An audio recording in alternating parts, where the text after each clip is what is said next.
કાલે આપણે જે અગરબત્તીઓ લાવ્યા હતા માનવ મંદિરમાંથી જે દિવ્યાંગ બાળકો બનાવે છે તે આપણે અમારા ગામના જે પણ નાના મોટા મંદિરો છે ત્યાં આગળ આપણે તે અગરબત્તીઓ મૂકી દઈશું એટલે જેના દ્વારા લોકોને પણ ખબર પડે કે માનવ મંદિર નામની સંસ્થા છે જે દિવ્યાંગ બાળકો ત્યાંના અગરબત્તીઓ બનાવે.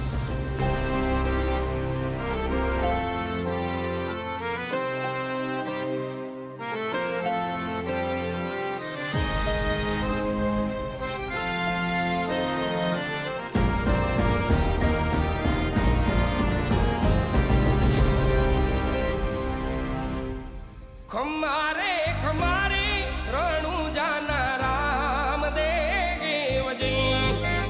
અને સાથે પિનાકિંગ કાકા દ્વારા મળેલા અમને દાનમાંથી અમે આજ બિસ્કિટ લાવ્યા છીએ અને જે બિસ્કિટ અમને અત્યાર સુધી સૌથી વધારે કામમાં આવ્યા છે. તો થેન્ક યુ પિનાકિંગ કાકા, તમે જે અમને દાન આપ્યું છે.